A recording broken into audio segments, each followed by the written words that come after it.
برادران اسلام، السلام علیکم ورحمۃ اللہ وبرکاتہ۔ الحمد للہ کفا وسلام علی عبادہ الذین اصطفیٰ، اما بعد فاعوذ باللہ من الشیطان الرجیم، بسم اللہ الرحمن الرحیم۔ ان اللہ وملائکتہ یصلون علی النبی یا ایھا الذین آمنوا صلوا علیہ وسلموا تسلیما۔ اللہم صلی علی سیدنا شفیعنا نبینا مولانا محمد مبارک وسلم، صلاۃ و سلام علیک سیدی یا رسول اللہ صلی اللہ تعالی علیہ وسلم۔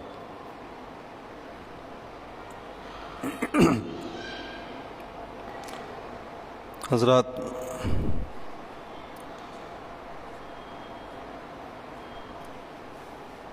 گزشتہ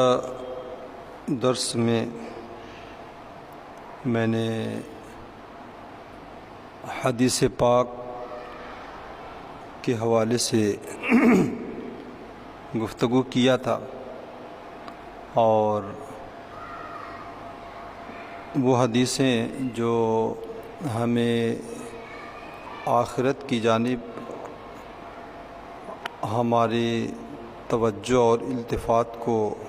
موڑ سکتی ہیں، ان حدیثوں کی مختصر تشریح میں نے کیا تھا۔ درمیان میں کچھ عنوان مسلسل تھے، اس لیے ان کا بیان کرنا ناگزیر تھا۔ آج پھر چند حدیثیں آپ حضرات کے روبرو لے کر کے آیا ہوں، جو ہمیں آخرت کی یاد دلاتی ہیں اور اس بے ثبات دنیا سے ہماری توجہ کو ہٹاتی ہے۔ حضرت کعب بن مالک رضی اللہ تعالی عنہ کی حدیث ہے، اللہ کے رسول صلی اللہ علیہ وسلم نے ارشاد فرمایا، ما ذئبان جائعان ارسلا فی غنم بافسد لها من حرص المرء علی المال والشرف لدینہ۔ اللہ کے رسول صلی اللہ علیہ وسلم نے فرمایا کہ بکریوں کے ریوڑ میں دو بھوکے بھیڑیوں کو اگر چھوڑ دیا جائے تو وہ کس قدر تباہی مچا سکتے ہیں، اس کا تصور کر لیا جائے کہ ایک تو بکریوں کا ریوڑ ہے اور بھیڑیے ہیں اور وہ بھی بھوکے ہیں، اور ان دونوں بھیڑیوں کو بکریوں کے ریوڑ میں اگر چھوڑ دیا جائے تو وہ بڑی تباہی مچائیں گے۔ لیکن اللہ کے رسول صلی اللہ علیہ وسلم نے فرمایا، یہ دو بھوکے بھیڑیے جتنا نقصان ان بکریوں کی جان کو پہنچائیں گے، اس سے زیادہ نقصان یہ ہے کہ آدمی مال کی لالچ کرے۔ حریص انسان اپنے دین میں مال و عزت کی خاطر برباد کر دیا کرتا ہے۔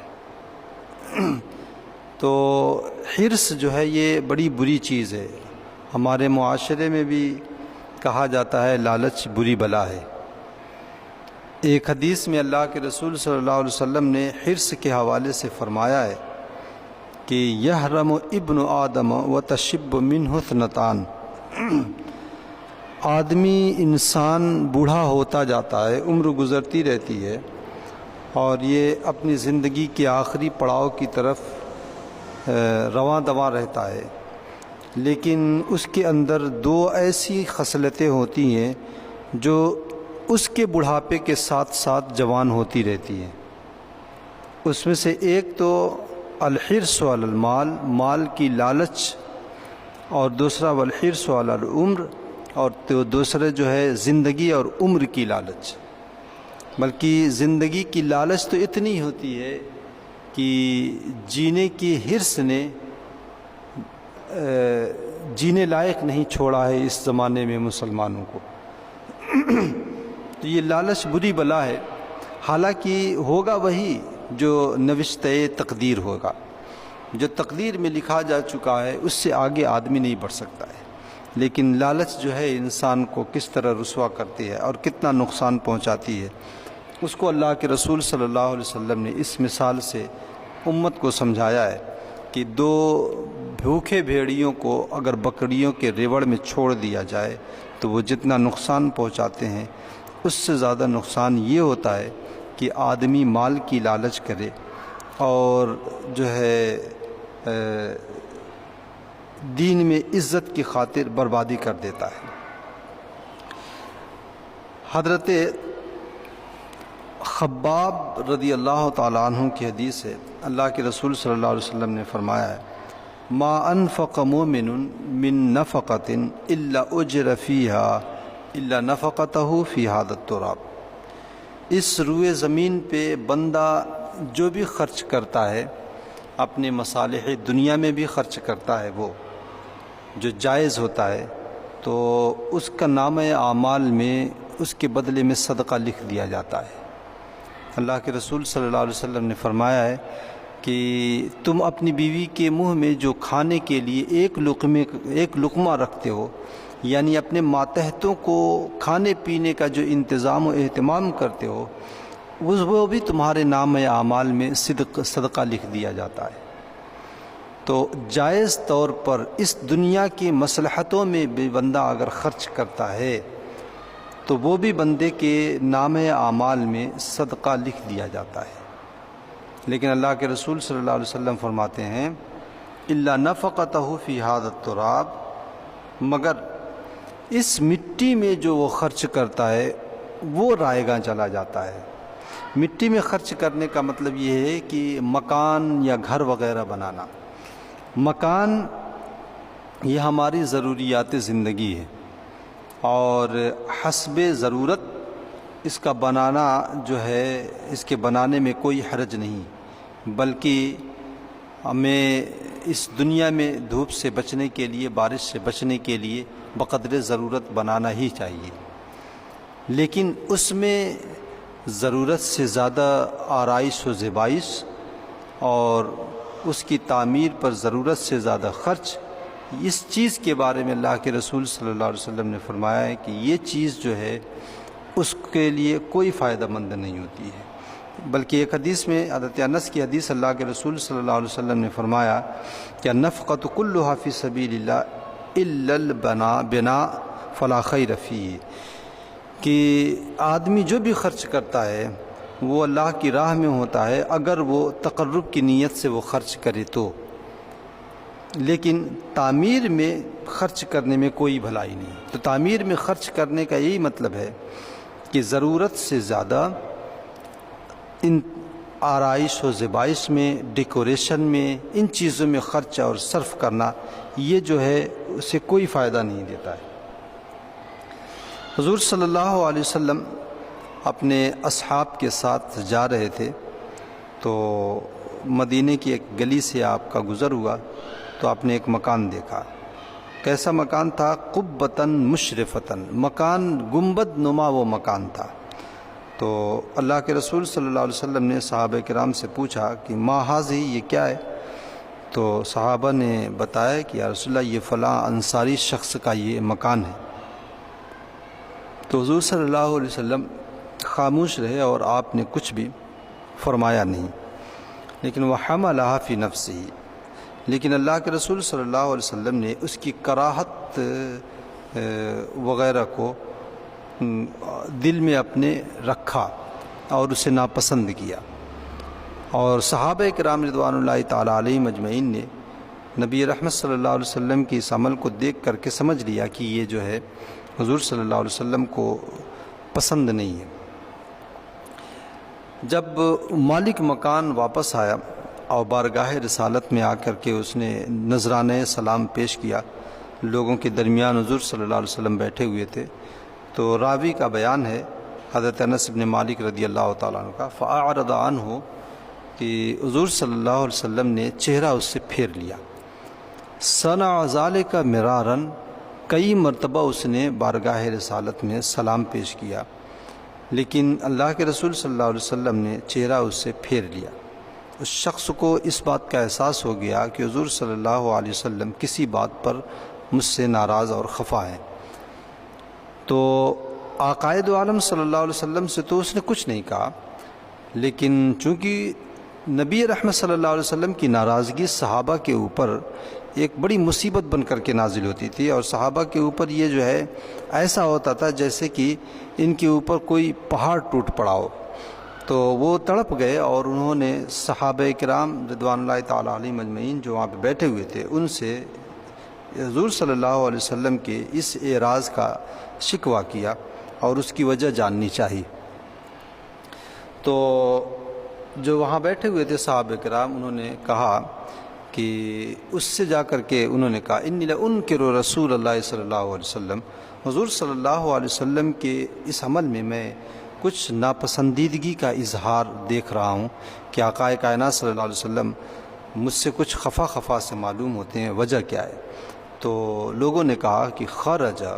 فرع قبتک فرجع الرجل اذا قبتی فہدما، کہ اللہ کے رسول صلی اللہ علیہ وسلم تمہارے گھر کے پاس سے گزرے تھے اور تمہارے مکان کو اور اس پہ بنے ہوئے گنبد کو دیکھا تھا. تو اتنا ہی کہا، مطلب وہ سمجھ گیا کہ حضور صلی اللہ علیہ وسلم کو مکان اور یہ دنیا داری پسند نہیں ہے. تو حضرت انس کا بیان ہے کہ فرجع الرجل الی قبتی، وہ شخص واپس اپنے گھر گیا اور اپنے اس مکان کو، اس گنبد کو جو ہے توڑ دیا، منہدم کر دیا. حتی سواہا بالارض، بلکہ اس قدر توڑ دیا کہ زمین کے برابر کر دیا. تو حضور صلی اللہ علیہ وسلم کا ایک مرتبہ پھر وہاں سے گزر ہوا ایک دن، تو دیکھا کہ وہاں پہ مکان ہوتا تھا، مکان ہے نہیں. تو صحابہ سے پوچھا کہ ما فعلت القبۃ، یہاں پہ ایک گنبد نما مکان تھا، کیا ہوا؟ تو لوگوں نے کہا یا رسول اللہ، اس کے مالک نے ہمارے پاس شکایت کیا تھا کہ آپ اس کے مالک سے ناراض ہیں، تو ہم نے بتا دیا تھا کہ جناب رسالت مآب کا گزر تمہارے مکان کے پاس سے ہوا تھا. تمہارے مکان کی ساخت دیکھ کر کے حضور صلی اللہ علیہ وسلم نے ناگواری کا اظہار فرمایا تھا، شاید وہی وجہ ہو. تو اس نے آپ کی ناراضگی اس سے برداشت نہ ہوئی اور اس نے اپنے مکان کو منہدم کر دیا. تو اللہ کے رسول صلی اللہ علیہ وسلم نے اس وقت ارشاد فرمایا اما ان کل بناء وبال علی صاحبہ الا ما لا یعنی اے ما لا بد منہ، ہر تعمیر کرنے والے کے لیے وبال جان ہے مگر وہی جو اس کے لیے ضروری ہے. یعنی جتنے میں اس کی رہائش اور جتنے سے اس سے رہائشی ضروریات پوری ہو جاتی ہیں، اگر اس سے زیادہ وہ کرتا ہے تو اللہ کے رسول صلی اللہ علیہ وسلم فرماتے ہیں کہ یہ چیز اس کے حق میں بہتر نہیں ہے. اب صحابہ کرام رضوان اللہ تعالیٰ علیہم اجمعین کا طرز عمل دیکھیں کہ دین اور بانی دین کی رضا کی خاطر اور حضور صلی اللہ علیہ وسلم کی خوشنودی حاصل کرنے کے لیے اپنے آشیانے تک کو مسمار کر دیا کرتے تھے، اور کھلے آسمان کے نیچے آ جانا ان کے لیے یہ بات تو گوارا تھی. لیکن حضور صلی اللہ علیہ وسلم ہمارے کسی عمل سے ناگواری کا اظہار فرما دیں، یہ بات صحابہ کرام کو گوارا نہیں تھی. اور ان کے مقابلے میں ہم اپنا طرز زندگی دیکھیں اور اپنا طرز عمل دیکھیں کہ ہم جو بھی خلاف شرع کام کرتے ہیں، اگر اس کے بارے میں بتایا جائے کہ یہ شرعاً جائز نہیں ہے تو اولاً تو اس میں بندہ تعویل کرتا ہے، تعویل کر کے کوئی راہ نکال لیتا ہے، اور اگر تعویل نہیں بنتی ہے تو روکنے والے کے سامنے سے تو وہ کچھ نہیں کہتا ہے، لیکن چھپ چھپا کر کے وہ کام وہ کر ہی لیتا ہے. یہ بھی نہیں ہوتا ہے دولت کے زور کی بنیاد پر وہ خلاف شرع کام کر بیٹھتا ہے، جاہ و منصب کے دبدبے کی بنیاد پر وہ کر لیتا ہے. کچھ نہ ملا تو یہ کہہ دیتا ہے اللہ تعالیٰ غفور الرحیم ہے، بخش دے گا. کبھی ہم بھی رضائے رب و رسول کے لیے دنیا کو تو نہیں، لیکن دنیا کی کوئی چیز ہم چھوڑنے کا جذبہ اپنے اندر پیدا کریں، کم سے کم اپنی خواہش نفس ہی کو ترک کر دیں، اور حضور صلی اللہ علیہ وسلم اور اللہ تبارک و تعالیٰ کی مرضی اور اس کی مشیت کے مطابق ہم چلنے کا جذبہ اپنے اندر پیدا کر لیں. تو کیا جس طریقے سے صحابہ کرام کو اس قدر رفعتیں اور بلندیاں ملی ہیں تو اس کا حصہ کچھ نہ کچھ تو ہمیں مل ہی جائے گا. حضرت عبداللہ ابن عباس رضی اللہ تعالیٰ عنہ فرماتے ہیں اللہ کے رسول صلی اللہ علیہ وسلم نے دیکھا ایک شخص کو کہ وہ اپنے ہاتھوں میں سونے کی انگوٹھی پہنے ہوئے ہے. تو آقا کائنات صلی اللہ علیہ وسلم نے اس کو قریب بلایا اور اس کی سونے کی انگوٹھی نکالا اور نکال کر کے پھینک دیا اور ارشاد فرمایا یعمد احدکم الی جمرۃ من النار فیجعلها فی یدہ، کہ تم میں سے ایک شخص جہنم کا انگارہ اٹھاتا ہے اور اپنے انگلیوں میں اسے جڑ لیا کرتا ہے. یہ کہاں کی عقل مندی اور دانائی ہے؟ مطلب یہ کہنے کا کہ مسلمان مرد کے لیے سونے کے زیورات وغیرہ یہ ناجائز و حرام ہیں، صرف مسلمان کے لیے ایک چاندی کی انگوٹھی، اور وہ بھی 4.5 ماشا سے کم اس کا وزن ہو، یہی جائز ہے. باقی سونے کی انگوٹھی یا سونے کا جو ہے چین یا اور بھی کوئی چیز، یہ سب جو ہے مومن کے لیے ناجائز و حرام ہے. تو اللہ کے اور قیامت کے دن اسے تپایا جائے گا، تپا کر کے اس کو داغ دیا جائے گا. اسی کو اللہ کے رسول صلی اللہ علیہ وسلم نے فرمایا ہے کہ یعمد احدکم الی جمرۃ من النار، جہنم کے انگارے تم اٹھاتے ہو، اپنے ہاتھوں میں جڑ لیا کرتے ہو، اپنے گلے میں اسے ڈال لیا کرتے ہو. یہ کہاں کی دانائی ہے کہ دنیا میں رہتے ہوئے آخرت میں جہنم کے عذاب کا تم سامان کرتے ہو. تو حضور صلی اللہ علیہ وسلم جب چلے گئے تو لوگوں نے اس شخص سے کہا کہ خذ خاتمک وانتفع بہ، اپنی انگوٹھی یہ سونے کی اٹھا لو اور اسے فروخت کر کے اس سے فائدہ اٹھا لو، کچھ تو کر لو. ٹھیک ہے، اس کا استعمال تمہارے لیے جائز نہیں، استعمال مت کرو، لیکن اسے بیچ کر کے تم اپنے گھر کی کوئی ضرورت پوری کر لو، یا اپنے گھر کے جو ہے خواتین میں سے دے دو، ان کے لیے زیور تو جائز ہے. تو اس صحابی رسول کا جواب سنیں. انہوں نے کہا لا واللہ، نہیں بخدا ہرگز میں نہیں اٹھاؤں گا، لا آخذہ ابدا، کبھی بھی میں اسے نہیں اٹھاؤں گا. وقد طرحہ رسول اللہ صلی اللہ علیہ وسلم، میرے آقا نے اسے پھینک دیا اور میں اسے جا کر کے اٹھا لوں، یہ میری طبیعت کو گوارا کیسے ہو سکتا ہے؟ یہ ذرا غور کریں کہ حضور صلی اللہ علیہ وسلم جس چیز کو ناپسند کر لیں وہ قیمتی چیز ہے، اگرچہ شرعی اعتبار سے اس کا استعمال دوسرے طریقے سے جائز ہے، بندہ لے کر کے اسے فروخت کر کے اپنے گھر کی ضرورت پوری کر سکتا ہے اور بلا شبہ یہ جائز ہے، لیکن اس کے باوجود جذبہ محبت دیکھیں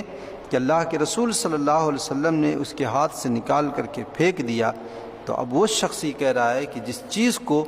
میرے آقا صلی اللہ علیہ وسلم نے پھینک دیا ہے، میں امتی ہو کر کے اس کو کیسے اٹھا سکتا ہوں؟ میں ہرگز اسے نہیں اٹھاؤں گا.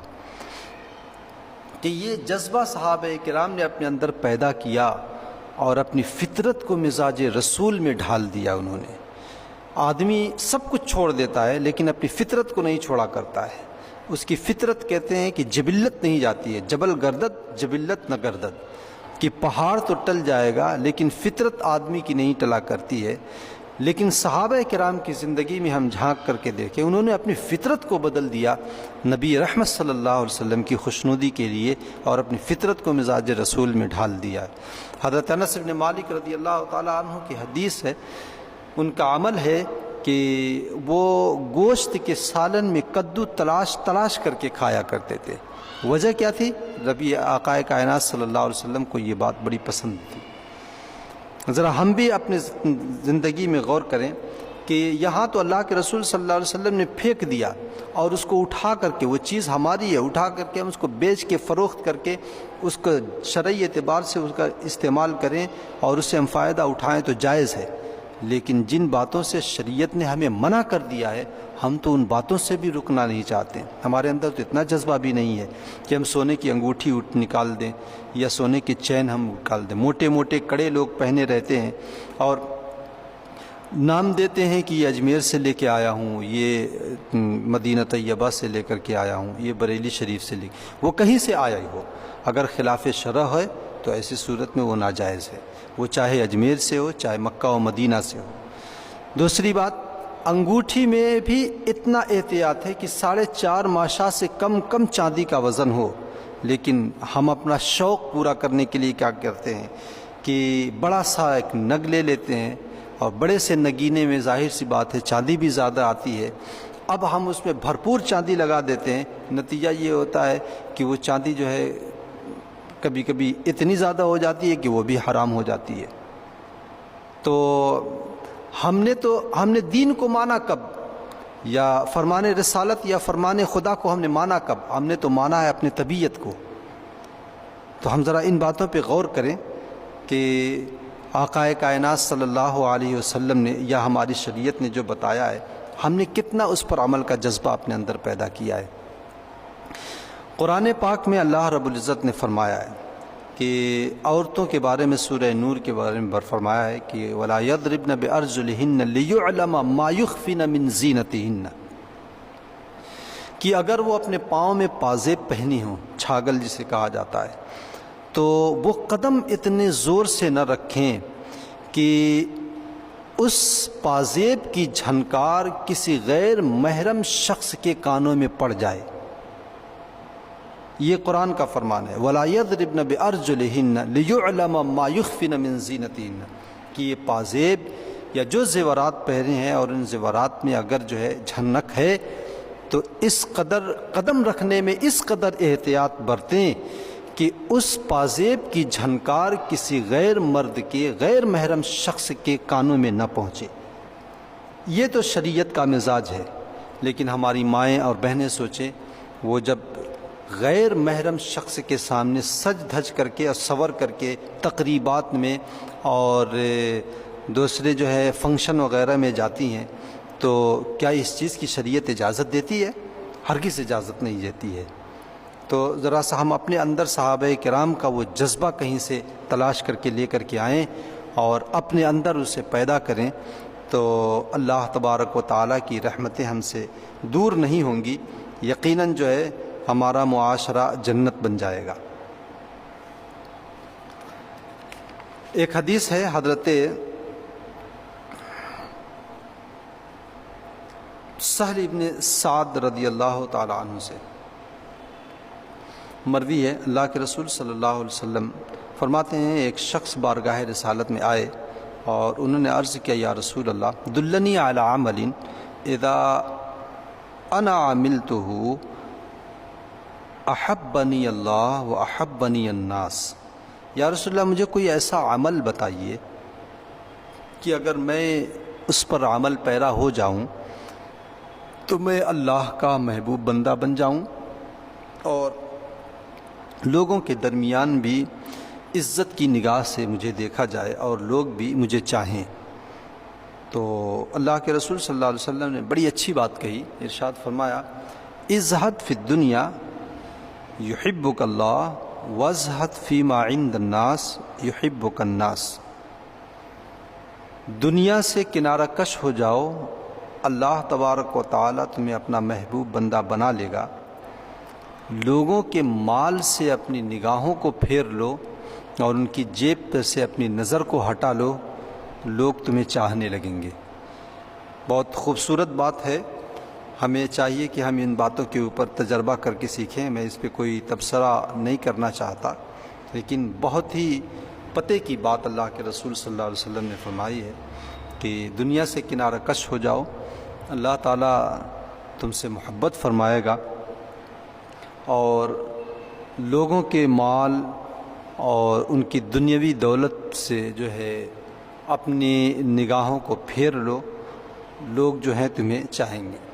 حضرت عبداللہ ابن مسعود رضی اللہ تعالی عنہ کی حدیث ہے کہ اللہ کے رسول صلی اللہ علیہ وسلم مسجد نبوی شریف پہ کھجور کی چٹائی پر آپ سوئے ہوئے تھے، نیچے کوئی بستر نہیں تھا، تو اس چٹائی کے نشانات جسد اقدس کے اوپر اور آپ کے بدن اطہر پر اس کے نشانات پڑ گئے تھے۔ تو حضرت عبداللہ ابن مسعود رضی اللہ تعالی عنہ نے دیکھا تو ان کو بڑی تکلیف ہوئی کہ خاتم النبیین ہو کر کے اللہ کے آخری نبی، پیغمبر، خاتم پیغمبراں اور باعث تخلیق کائنات، اور دنیا میں اس قدر تکلیفیں تو انہوں نے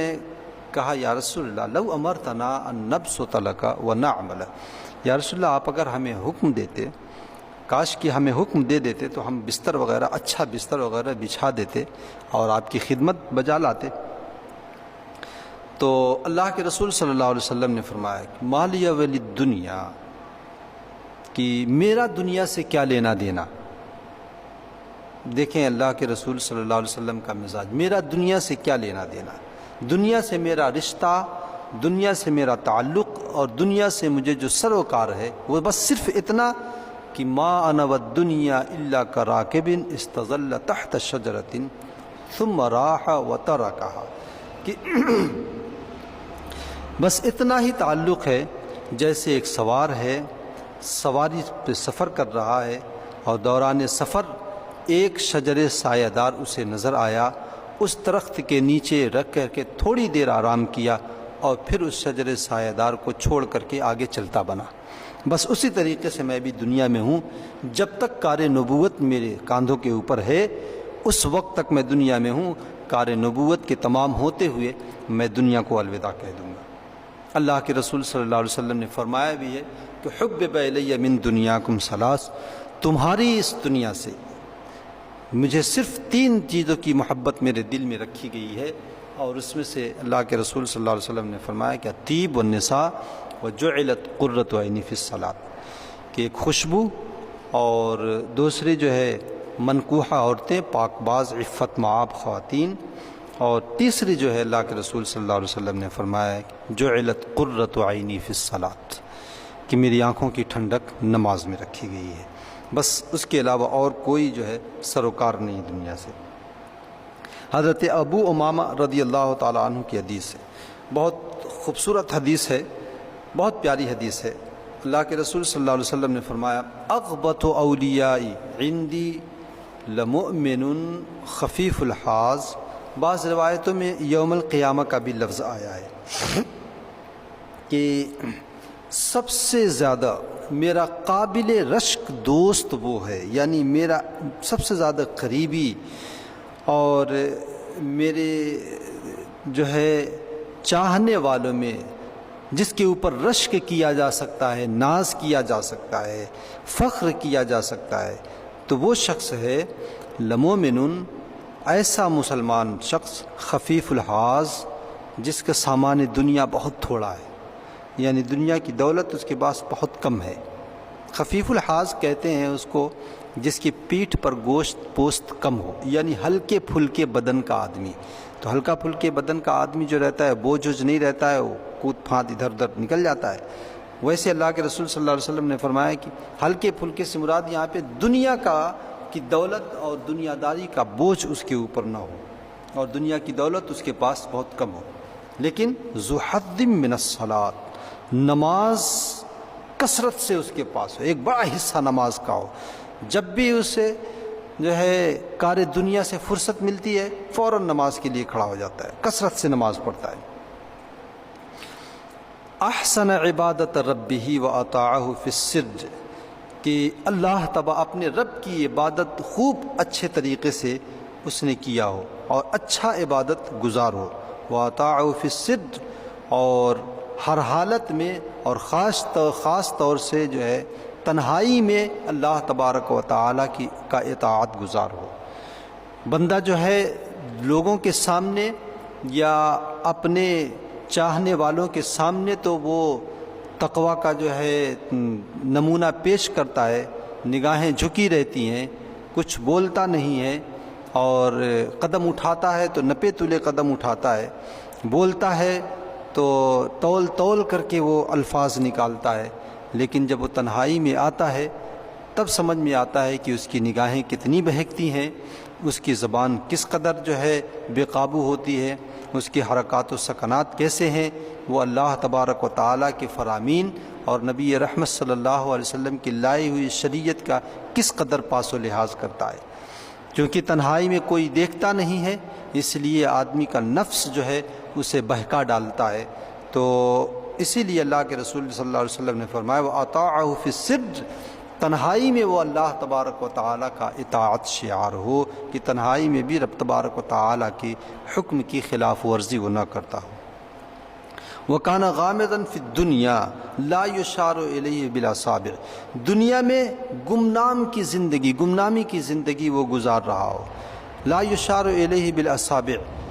کہ اس کی جانب انگلیوں سے اشارہ نہ کیا جاتا ہو، مطلب لوگ جانتے ہی نہ ہوں۔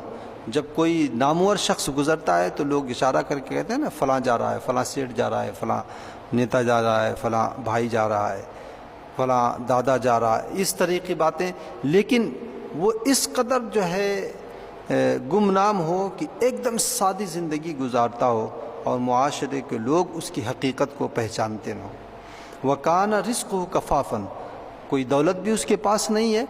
بلکہ اس کا ذریعہ معاش بس اتنا ہے کہ دنیا کا کام عزت کے ساتھ اس کا چل رہا ہے اور کسی کے سامنے اسے ہاتھ پھیلانے کی ضرورت نہیں ہے۔ رزق کفاف اسے کہتے ہیں کہ آدمی کی دنیا کی ضرورتیں اس سے بس پوری ہو جائیں۔ اور فرمایا فصبر علی ذالک، اور اسی پر وہ صابر و شاکر ہو۔ تو ایسے شخص کے بارے میں اللہ کے رسول صلی اللہ علیہ وسلم نے فرمایا کہ یہ میرا سب سے قابل رشک دوست ہوگا، اور سب سے جو ہے ایسا شخص جس کے اوپر زمانہ ناز کرے۔ اور پھر اللہ کے رسول صلی اللہ علیہ وسلم نے ہاتھوں کو ہاتھوں پر یوں انگلیوں کو انگلیوں پر مارا، جسے ہم کہتے ہیں چٹکی بجانا۔ تو چٹکی بجانا تو چونکہ شرافت نہیں معلوم ہوتی ہے، اس لیے نبی رحمت صلی اللہ علیہ وسلم کے اس چیز کا جو ہے لفظ مناسب نہیں ہے۔ تو وہ چٹکی بجانے کا یہ مطلب کہ اپنے ایک ہاتھ کی انگلیوں کے پیٹ کو دوسرے ہاتھ کی انگلیوں کے پیٹ پر مارتے ہوئے یوں کر دے، اور فرمایا کہ بس جیسے فقال عجلت منیتہ، کہ اس کی موت بھی بس یوں ہو جائے، یعنی دیکھتے دیکھتے وہ دنیا سے چلا، ارے فلاں انتقال ہو گیا، ہاں چلا گیا، دیکھتے دیکھتے دنیا سے چلا جائے۔ قلت بواکی قلت تراثہ، رونے والے بھی بہت کم اور اس کی میراث بھی بہت کم۔ رونے والے اس لیے کم کہ دنیا جانتی نہیں تھی اس کی حقیقت، کہ ایک غریب آدمی تھا، کھاتا پیتا تھا، چلا گیا، کسی کا اس سے کوئی فائدہ نہیں تھا، کسی سے اس کا کوئی مطلب نہیں تھا، اور جو ہے اس لیے کوئی رونا نہیں چاہ رہا ہے۔ اور قلت تراثہ، اور دولت اس کے پاس تھی نہیں، رزق کفاف تھا، میراث بھی اس کی بہت کم تھی۔ تو ایسا شخص اللہ کے رسول صلی اللہ علیہ وسلم فرماتے ہیں میرا سب سے زیادہ قابل رشک دوست ہوگا قیامت کے دن۔ تو دنیا جو ہے بس اتنا جتنا کہ ہم دنیا میں عزت کے ساتھ گزر جائیں، یا یہ کہہ لیا جائے کہ دنیا میں دل نہ لگے۔ حضرت نظام الدین اولیاء علیہ رحمت و رضوان کی زندگی میں بھی یہ واقعہ ملتا ہے، اور حضرت سید مخدوم اشرف جہانگیر سمنانی رحمۃ اللہ تعالیٰ علیہ کی زندگی میں بھی یہ واقعہ ملتا ہے کہ ان کے گھوڑے جو ہوا کرتے تھے، ان گھوڑوں کی جو کیلیں ہوتی تھیں، جو کھوٹیاں ہوتی تھیں، زمین میں گاڑی جاتی تھی اور اس میں گھوڑوں کو باندھا جاتا تھا، یہ سونے کی ہوتی تھی۔ تو کسی نے طنز کیا کہ یہ جو ہے فقیر ہیں اور دنیا سے یہ بے رغبت، یہ زاہد ہیں، اور ان کا حال یہ ہے کہ یہ گھوڑے کی کیلیں بھی سونے کی رکھتے ہیں۔ تو ان بزرگوں نے جواب دیا تھا کہ تم جو سونا رکھتے ہو وہ اپنے دل میں رکھتے ہو، اور ہم جو سونا رکھتے ہیں وہ گل میں رکھتے ہیں، یعنی ہم مٹی میں ڈال دیا کرتے ہیں، تم اپنے دل میں اسے بسائے رہتے ہو۔ تو دنیا سے آدمی دل نہ لگائے۔ وہ کسی شاعر نے کہا ہے نا کہ جگہ جی لگانے کی دنیا نہیں ہے، یہ عبرت کی جا ہے، تماشا نہیں ہے۔ اللہ تبارک و تعالی ہم تمام لوگوں کو اس پر عمل کی توفیق رفیق عطا فرمائے۔ وآخر دعوانا الحمد للہ رب العالمین۔ السلام علیکم ورحمۃ اللہ وبرکاتہ۔ سامعین حضرات،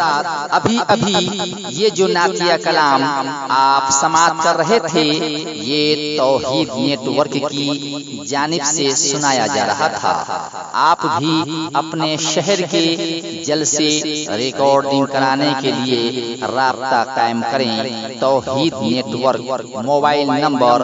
9967825444